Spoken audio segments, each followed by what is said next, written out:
Então, minha gente, de volta aqui para fazer o terceiro bloco com essa personalidade extraordinária do rádio esportivo e do cenário sergipano como um todo. Mas, galera, a gente estava falando, você estava fazendo referência ao grande Motinha, que eu tive a oportunidade e a honra de trabalhar durante 4 anos do Hexa. Tal qual você, ele segurou a batuta do Sergipe por longos anos. Muito tempo. E essa história você também sabe. Muito tempo. Eu me referi a Motinha, mas você lembrou instantes atrás o nome de Eduardo Abreu. E tantos outros nomes lá que prestaram serviços relevantes ao futebol. E muitos aí estão ajudando, e você citou já vários nomes. Em verdade, Motinha foi o grande campeão, né, do Sergipe, segurou o barco. Né? E quando o Motinha chegou ao Sergipe, o Sergipe já não tinha sede da Avenida Ivo do Prado, da Rua da Frente, que foi vendida e lá está o edifício Olímpio Campos. Mas o Sergipe se transformou num grande clube paixão. De massa, né? De massa, Confiança, Sergipe. Eu estou citando alguns de Itabaiana, mas nós já tivemos aqui Paulistano, Palestra. Passagem. O time de Cobrinha, como era o nome? Cruz, Atlético. Atlético de Cobrinha. Cobrinha... Santa Cruz, pentacampeão. Cobrinha perdia o jogo de 11-0. Ia ali para a esquina de João Pessoa com Itabaiana. Essa história é legal. É do calçadão. Na época não era calçadão, tinha bonde inclusive. E ele contava toda a história do jogo e terminava ganhando o jogo de 1-0. Era o famoso Cobrinha. Era uma figura humana extraordinária. O cara perdia o jogo de 11-0 e ganhava no próprio na esquina ele ganhava o jogo de 1-0. E na época a reportagem de rádio era feita com gravadores que não eram portáteis. A gente levava para o calçadão para fazer, na João Pessoa, para fazer as entrevistas, né? Porque ainda não havia unidades volantes de rádio e não tínhamos o telefone celular que temos hoje. Eu me lembro que na inauguração do Bastão eu estava na Rádio Cultura, ao lado de Wellington Elias, o comentarista. Grande Wellington. Vieram para aqui as grandes emissoras de rádio do Brasil e nós usávamos BTP.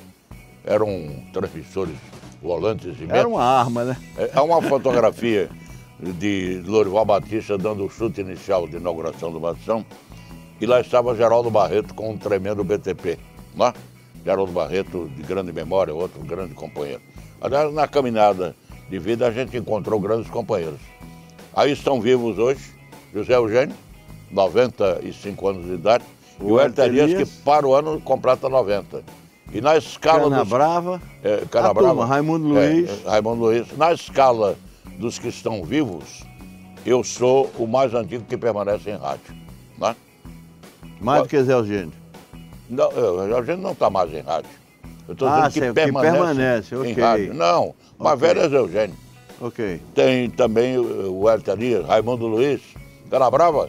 Canabrava já tem 80 e bate força, né? Muito mais. Né? Grande Canabrava de Mendonça. Então, Caninha, gente boa. Eu estou me lembrando desses fatos porque nós falávamos do profissionalismo. Quando ele nasceu no futebol, quem presidia bancava. Né? Certo. Quem presidia bancava. E o Motinha foi o grande exemplo. Faço uma referência especial ao Antônio Soares da Mota, que foi traído por muitos, mas não pela comunidade como um todo, né? Que o referenciou como um grande dirigente do futebol. Agora, ele era o quê? Era o manda-chuva, como você diz, né? Ele comandava, mandava no técnico, mandava nos jogadores e acabou. Hoje o futebol é feito como empresa, de uma maneira diferente. E o Brasil evoluiu muito, você tem razão. Você veja agora o episódio da Chapecoense, que perdeu dirigentes, a equipe, médico, perdeu todo mundo e está se reestruturando para continuar sendo um clube de futebol, porque tem hoje um comando descentralizado. É isso que você se referiu, não é?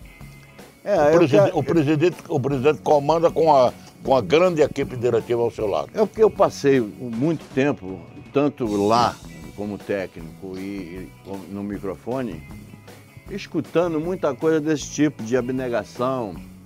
E aí eu olhava para a gestão, na verdade o cara que estava na gestão era um abnegado. Porque ele não tinha, não é botar do bolso, é como angariar Certo. pessoas para sustentar um projeto. Então aí o sujeito ia, vendia casa, vendia sítio, o pouco que tinha, caía na mão de certas pessoas, agiotas, que se aproveitavam da situação, porque as pessoas que estavam na gestão e que estão até hoje não são essas pessoas que a gente classificou aqui como pessoas de vulto social maior. E é verdade, não é preconceito, isso é um fato. Então é lógico que se, por exemplo, Luciano da Selle fosse o presidente da Federação Sergipana de Futebol, ele teria muito mais chances de congregar do que Miltinho, que é nosso amigo. Mas que está fazendo um bom trabalho. Eu ainda não sei não, tenho lá minhas dúvidas, vamos acompanhar. Eu também tenho dúvidas, mas a gente tem que reconhecer o valor. Por exemplo, eu não posso esquecer o que fez José Queiroz da Costa com o Itabaiana. Lógico. Não posso esquecer. Não seria justo. Olha aí, você está me dando aí uma oportunidade de classificar aquilo que eu estou dizendo. Zé Queiroz da Costa, bem relacionado, um homem socialmente bem considerado, na época um alto empresário. Bem aquinhoado na época. Bem aquinhoado, e com isso ele transformou Itabaiana usando o seu envolvimento, a sua classificação. Embora no Itabaiana você encontrasse figuras como Mozart Fonseca e tudo, empresários de Itabaiana, Seu Antônio Oliveira. Que apoiaram o projeto. Exatamente. Né? É isso que eu digo, quando uma pessoa é desse nível, outras vêm logo. É verdade. Certo? É verdade. Então, agora, hoje, não se faz mais futebol com improviso. Não faz não. Futebol hoje é uma atividade profissional definida.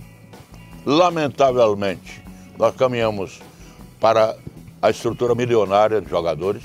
Né? Você vê Neymar aí, já apontado como o jogador mais caro do mundo. É um absurdo, vale milhões de euros. É um absurdo. Né? Um técnico de futebol ganha 900 mil por mês no Brasil, 700 mil. Pode pagar como? Como? É isso que eu queria saber. E outra como é que coisa, paga?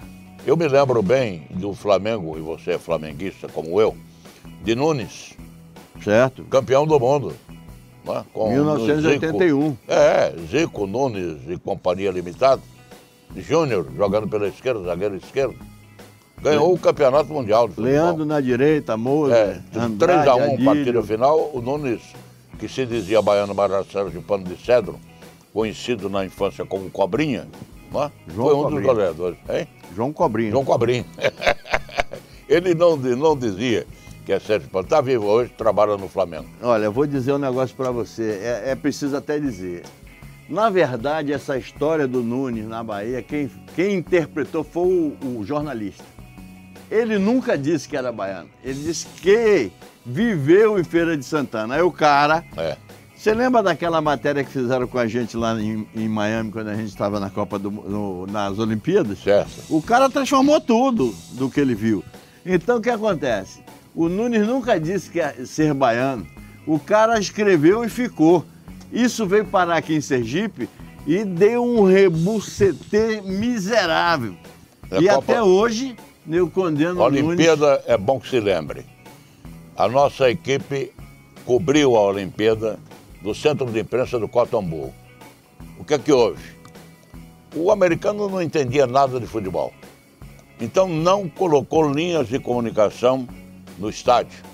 E nós tínhamos que fazer com a imagem do Silvio Luiz no centro de imprensa fazendo off-tube. Hoje todo mundo faz. Que é natural, que é normal. Hoje todo mundo faz, mas naquela época, o cara aí... fazer um off-tube, meu Deus do céu. Resultado... Cascata no ar. A revista Veja publicou que eu estava comandando uma equipe que chamava um em tal canto, outro em tal canto.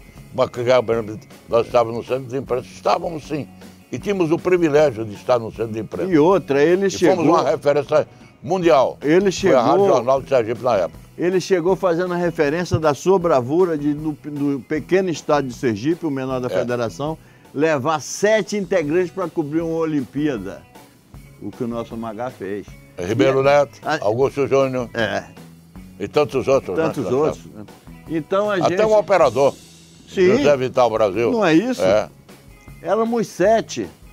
Não tinha rádio nenhuma no país com esse número. Só o Osado do Magalhães, que levou 7. E o hotel para onde cobrir a estava... Olimpíada, não era a Copa do Mundo, O hotel a onde Olimpíada. estava o centro de imprensa, que ficava num bairro chamado das Flores, Florido, ele tinha exatamente toda a estrutura.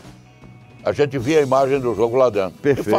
E fazia o off-tube, Perfeito. que hoje todo mundo faz. Que todo mundo de vez em faz. quando a Globo diz assim, Aliás, que imagens todo mundo diretas... sempre fez. Imagens diretas de Abu Dhabi. É. Grande prêmio de Abu Dhabi, nos Emirados Árabes. Eu conheço até o autódromo de Abu Dhabi. Então, hoje... E o cara tá no tomou estúdio conta. no Rio. Claro. E você vê a estrutura toda de apresentadores dentro do estúdio. É. O que é muito bom, porque divulga o esporte. Voltando para o nosso futebol, Magalhães, aproveitando esse último bloco e já quase encerrando o programa, que o tempo aqui voa. Um marketing no nosso futebol, Magalhães. Precisamos... Por que os grandes empresários de Sergipe não estão dentro do nosso esporte? Você vê que o Milton Dantas, está fazendo um esforço gigantesco e já começa no marketing a divulgar mais o futebol, para que os empresários cheguem ao futebol sergipano. É uma missão terrível. Terrível. A própria Caixa Mas Econômica... é preciso ir fazer. A própria Caixa Econômica Federal não privilegia o futebol sergipano porque não está na Série A nem na B. Os clubes de Série A e B têm um respaldo grande. Essa é uma missão difícil, mas que nós temos que nos somar. Eu não posso esquecer, por exemplo, do momento que você me dá a oportunidade de valorizar todos os profissionais que conosco trabalharam. Alguns que já partiram para a vida eterna, Haroldo Lessa, Gilson Hollenberg. Meu amigo, Santos, irmão, padrinho, Carlos Rodrigues. Carlos Rodrigues, tantos outros que já partiram para a vida eterna, né? E muitos que aí estão. Porque você não se engane de uma coisa. Muitos de nós que estamos em rádio fazemos isso com o espírito de radialista e de servir, não é? É verdade. Tem gente que ganha o mínimo possível. Também tem outras atividades profissionais. Não são só radialistas natos, mas tem muitos profissionais que vivem hoje de rádio e que não são bem remunerados. Eu digo isso publicamente, certo? Porque é muito difícil você conseguir uma cobertura publicitária, por exemplo, em rádio de Sergipe. É difícil. Claro que nós temos bons patrocinadores, daqueles que gostam. Você é um dos poucos que conseguem, Nós mantemos uma equipe... Eu acredito que é exatamente por esse seu currículo. Não, mas também pela vontade de participação dos companheiros. Eu tenho que ser justo. Veja, Magalhães, nós sempre dissemos isso, nós não caminhamos sozinhos nunca. Nunca. Nós temos liderança, mas precisamos de uma equipe. Lógico. E é também digno de elogio quem sabe montar a equipe. Não, e reconhece o valor do profissional. Exato. Então, o grande gestor, seja ele de que área for, no meu modo de ver, é aquele que sabe formatar uma equipe de trabalho para tocar o projeto. E há uma contrapartida. Por exemplo, a Rádio Jornal abre um espaço grande para o esporte. Então nos ajuda, né, a manter a equipe. Os patrocinadores vão se somando e você mantém. Eu diria que já tive momentos difíceis, mas hoje eu não tenho mais. Deixa eu te perguntar, já que está faltando 2 minutos para a gente encerrar o programa. Você acredita que o futebol sergipano suba para a Série B? Já esteve para subir. Naquela campanha Vamos Subir Dragão, 2008. Que nós tínhamos rendas superiores a R$100 mil por cada jogo. Né? Claro, foram cometidos alguns pecados, a partir inclusive de um grande treinador, que era Maurício Chemantes. Meu amigo e irmão. Também nosso. Né? E também da estrutura administrativa que foi montada. Ele e outro amigo, Robertão, que Deus o tenha também, a gente cantava uns pagode por aí. Roberto Assieri. Não, mas é natural. É natural. A gente cantava uns pagodes por aí, era mais íntimo. E depois você também pode divergir. Claro, né? Sim. Por exemplo, a imprensa hoje está afirmada porque ela tem pontos divergentes. Teve agora um momento político que nós estamos vivendo difícil. Terrível. Tá? Do Lava Jato. Terrível. Então, eu acho que se houver um bom trabalho de marketing, inclusive, que você se referiu, e se houver unidade de pensamento. Eu vi um dia desse, ó, montaram uma diretoria jovem no Confiança, né? Gostei da ideia, aplaudi, e depois o que é que fizeram? O autor da matéria, que foi Hernando Rodrigues, foi quem formou essa diretoria jovem, foi afastado, radicalmente Por afastado. intromissão. O caminho não é por aí. Magalhães, O caminho é de respeito. infelizmente o tempo voa, mas eu quero te dar um grande abraço por tudo que você é, pela essa história viva que você tem e carrega com você, por a bravura de manter a sua equipe, que eu conheço bem o mercado, sei o quanto é dificultoso, mas você está lá, mantém acesa a chama. Equipes vão e vai e vão, vem aquela confusão, mas você, a equipe do Magá, se mantenha viva. Parabéns. Muito obrigado. E que Deus te dê mais força ainda para você continuar por muito mais tempo. Eu vou concluir dizendo o seguinte: eu tenho uma gratidão muito grande ao público como um todo, mas em particular à minha família, que me dá o direito de manter uma equipe em rádio, com as maiores dificuldades. Quantas vezes eu não tinha um carro próprio para conduzir a equipe? Essa família, a partir de Maria, minha esposa e meus filhos, tem me dado sempre o estímulo, o respaldo. Por onde eu andei, continuei trabalhando em rádio e continuo. Gosto muito da atividade profissional, gosto muito dos companheiros e gosto muito de uma coisa importante, da comunidade. Como encontra Magali, o Rio, essas coisas que se reproduzem no dia a dia. A família, em particular, muito obrigado. E o que seria de um homem sem uma grande família? Até domingo, gente. Um abraço.